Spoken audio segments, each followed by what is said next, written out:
Consacre-t-on trop d'argent en France au budget de la défense ? Ça ne vous a pas échappé, le pays est actuellement dans une situation alarmante. La dette publique est abyssale, les finances sont dans le rouge, 40 milliards d'euros d'économies à trouver pour le gouvernement, et pourtant, le budget de la défense, lui, va augmenter significativement. De 50 milliards d'euros en 2025, il devrait passer à 57 milliards en 2026, une hausse qui devrait se poursuivre jusqu'en 2030, voire 2035. La raison ? Le contexte géopolitique instable, évidemment, face à une Russie de plus en plus hostile. Soit. Pour autant, alors que nos services publics sont en tension et que l'équation du budget de l'État semble insoluble, se pose cette question. Est-ce qu'on n'en fait pas trop avec la défense ? A-t-on vraiment besoin d'autant pour se protéger ? N'y a-t-il pas d'autres priorités ? Aujourd'hui, dans le temps de l'actu, zoom sur le budget de la défense, le 3e budget de l'État français.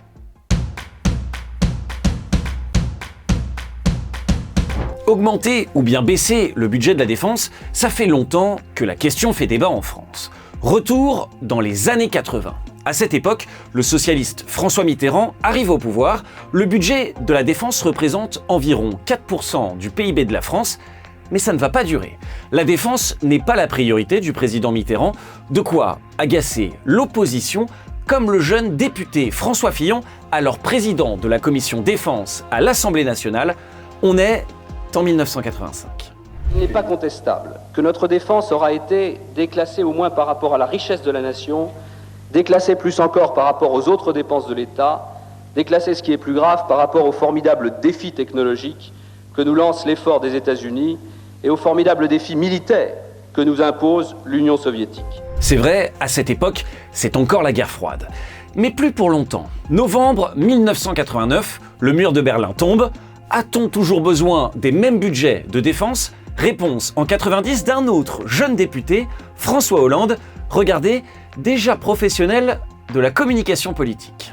La question que l'on doit se poser, c'est de savoir si ce budget de la défense, qui a été conçu à un moment où la guerre froide était encore présente entre l'Est et l'Ouest, si ce budget peut être maintenu en l'état, alors que maintenant les conflits que l'on rencontre, c'est un conflit entre le Nord et le Sud, et souvent loin de nos frontières, ce qui me conduit à penser que nos budgets de défense doivent être réorganisés par rapport à cette nouvelle configuration stratégique.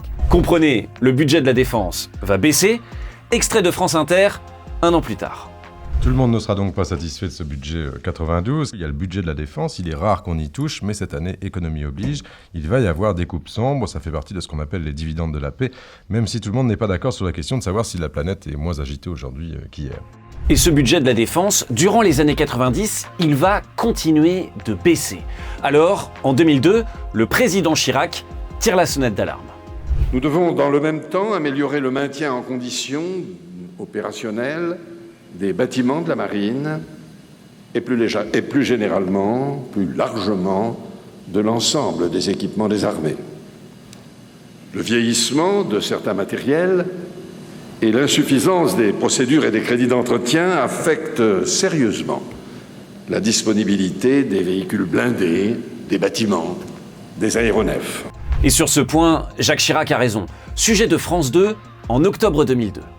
Incroyable, les capacités opérationnelles de l'armée ne sont plus satisfaisantes. 40% du matériel n'est plus utilisable. Au fil des années, des restrictions budgétaires, la maintenance n'est plus assurée. Depuis 1997, c'est presque un an de budget qui aura manqué. Principaux responsables, l'âge du matériel et le remplacement laborieux des pièces. En réaction, changement à l'époque de stratégie budgétaire pour le gouvernement.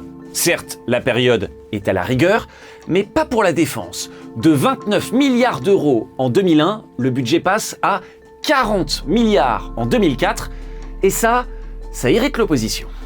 On engage le pays, alors que la situation budgétaire est grave, la situation économique aussi, dans des dépenses militaires qui sont complètement à contretemps. Le choix qui consiste à renforcer le budget du ministère de la Défense est un choix anachronique et dépassé. C'est un choix de l'injustice. 10 ans plus tard, en 2014, situation inverse. Toujours la rigueur, ça n'a pas changé, mais la gauche est de retour. Elle doit trouver de l'argent, la défense est de nouveau visée, et ça râle encore. On écoute le général Vincent Desportes. Avec cette nouvelle dégradation de l'appareil militaire, il est clair que la France ne pourrait plus intervenir, comme elle le fait, à juste raison d'ailleurs, au Mali, au Centrafrique ou ailleurs. Alors, un petit débat monte. Faut-il maintenir la dissuasion nucléaire, qui représente jusqu'à 1/3 du budget de l'armée selon certaines estimations? Non, pour l'ancien Premier ministre, Michel Rocard. Il n'y a plus de situation imaginable où la dissuasion serve à quoi que ce soit.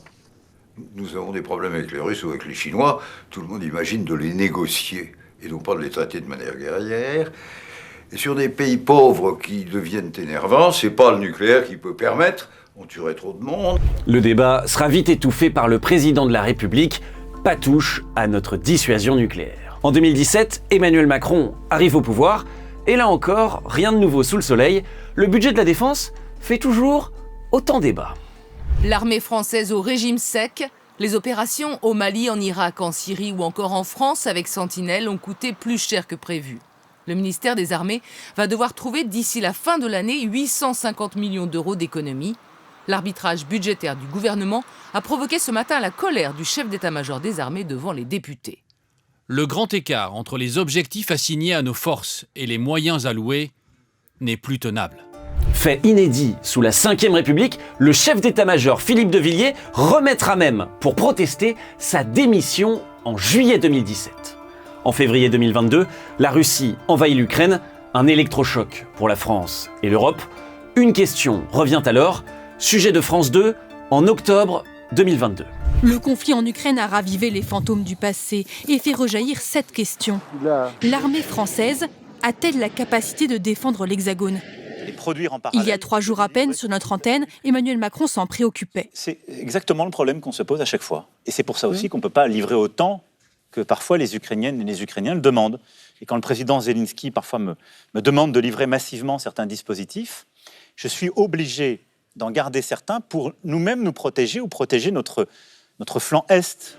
Depuis, le gouvernement revoit ses priorités. Malgré la situation budgétaire actuelle critique, le budget de l'armée est en hausse. De 50 milliards d'euros en 2025, il devrait passer à 67 milliards en 2030. Soit.